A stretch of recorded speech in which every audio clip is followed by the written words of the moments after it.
So a big, massive part of my mental health is being out in the water. I'm so thankful that that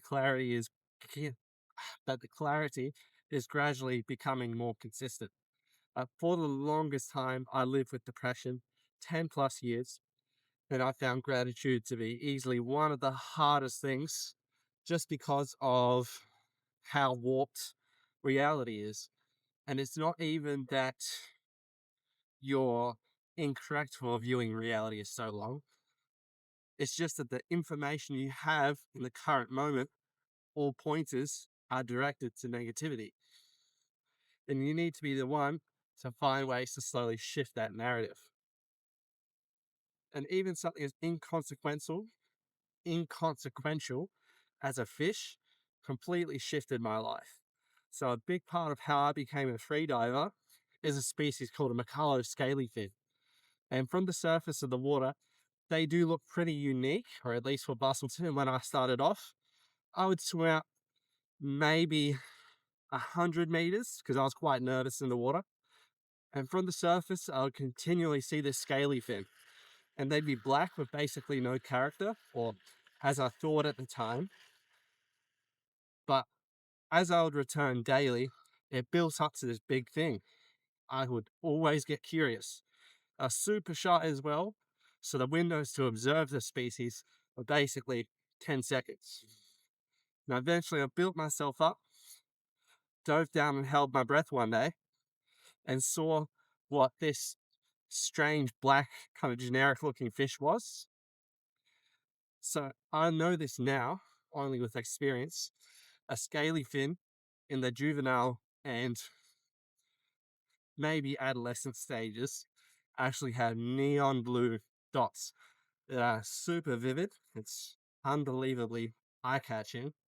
But if I never took that opportunity to dive down and actually look, I would have never understood what it's like to be under the water as opposed to be on the water's surface just with my snorkel mask.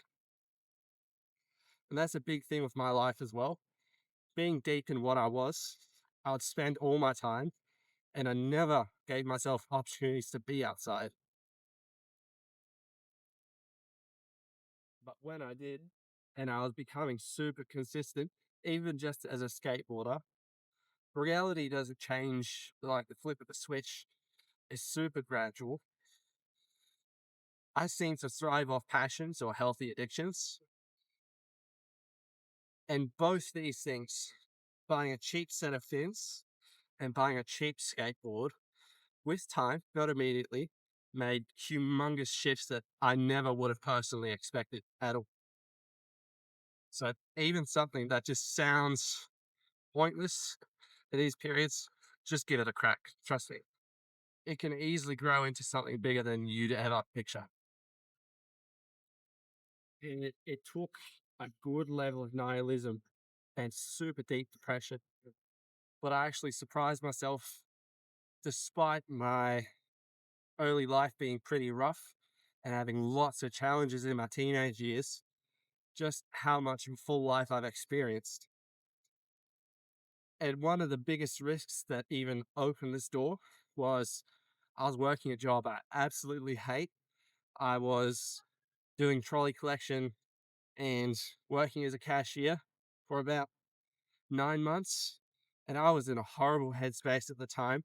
The environment I lived in was really poor. And I eventually saved up enough money to move into state. And sometimes risks do pay off massively. I would have never done basically any of the stuff I have if I didn't take those steps. Even if the transition is very, very hard, a payoff can be quite big. So as long as you're responsible, take those risks. You never know. And if you don't think you're going to be around for very long, why would you want this short window that you have to be boring or miserable? You may as well use this opportunity that you have to actually at least give the odds of change to be significantly larger. there's bound to be failures in between. That's just the way life goes. And it's learning how to slowly rebound and pick yourself back up from what you consider to be a failure. Whereas, even if you do something and fail, if you think about it a different way, it's not as much of a negative thing because you put yourself out there in the first place.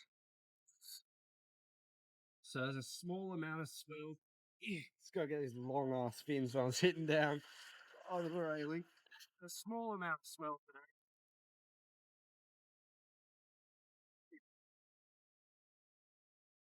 Supposedly, according to Willy Weather, I think it was meant to be 2 meters, but it's not really that bad.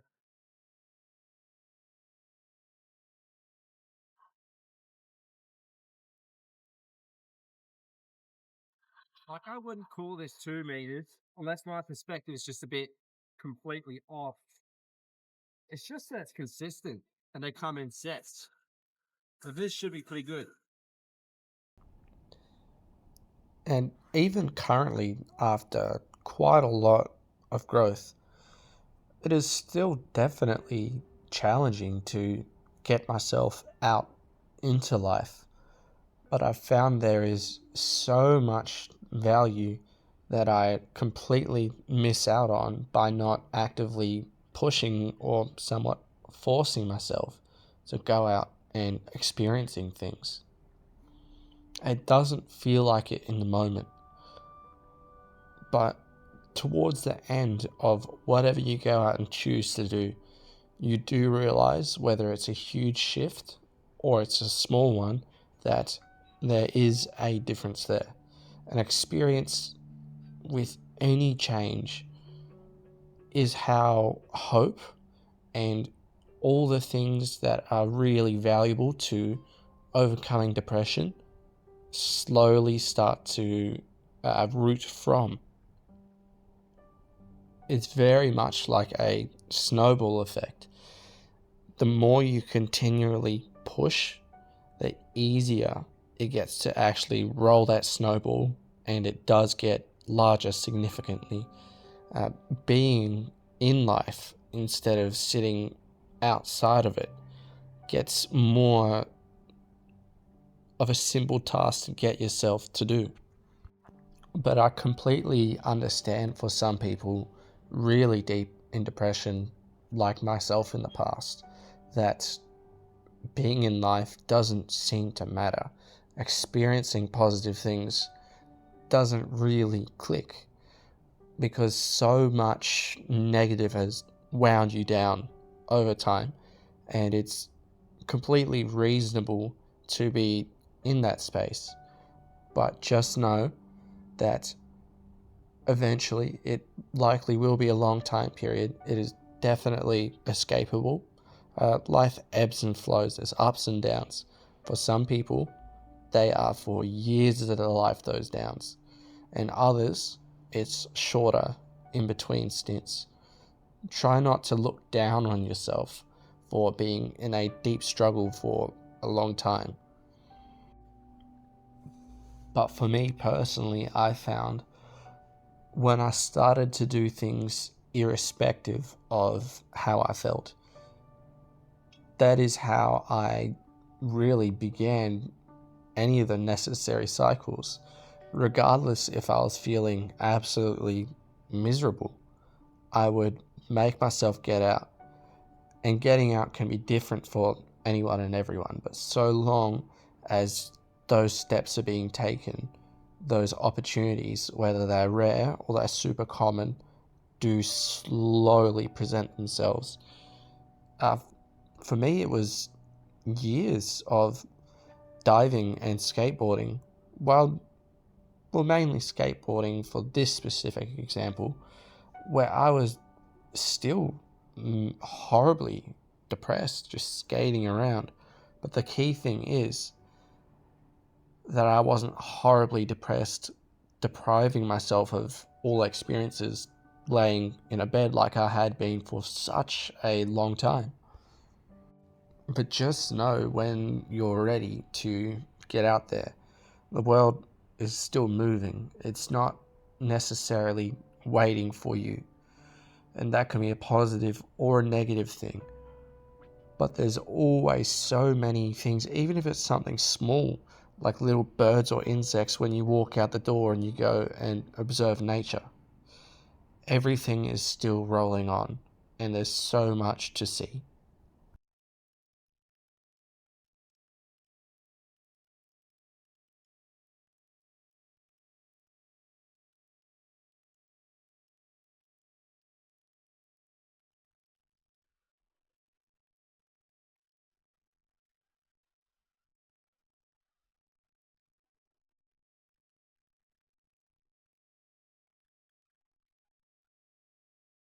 I really appreciate the audience watching.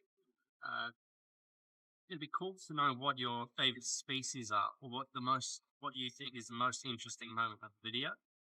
So just leave a comment down below, like and subscribe. And in about a week or so, I should be, hopefully, back out in the water diving again. The swell will be pretty consistent as far as I'm aware. So next time I'm out, might be another video in chop. It's still that 17 or so degrees, so you see me shivering like a washing machine, but it's really worth it. I'm sure you could see it under the water as well, just how much seaweed was just absolutely blitzing around under. But what I enjoyed the most today probably was actually getting to see those fish feed on that floating seaweed. And I think in that school of fish, it may have been the closest I have been encapsulated in one before. The swell kind of helped guide me towards them. I didn't fit at all. I was kind of just a homing missile, just going straight to them. Nice, well, relatively slow. And in terms of marine life density, I think this is definitely the most dense it's been in a long, long time because of the chop. A lot of fish seemed like they were somewhat struggling to keep up with the swell, so they're all in tightly packed areas. But it means I got to see a lot more, and hopefully that full chin groper that I saw, hopefully he sticks around. Because I had one in the past that I was very close with, and he would come up and feed right in front of my face.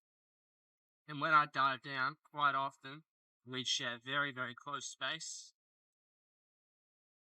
It was one of my favorite fish in my whole time of diving. You can see just how curious and how intelligent they are. I'm very, very drawn to ball chin gropers or ball chin wrasse. Be the right name for them.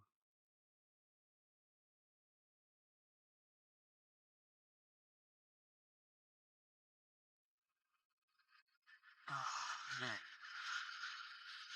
it is fresh.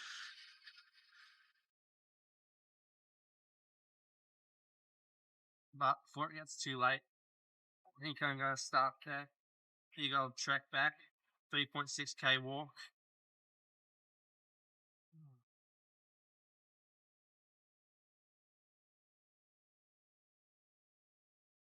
Yeah, nothing else to say. Good. Bye. Bye bye.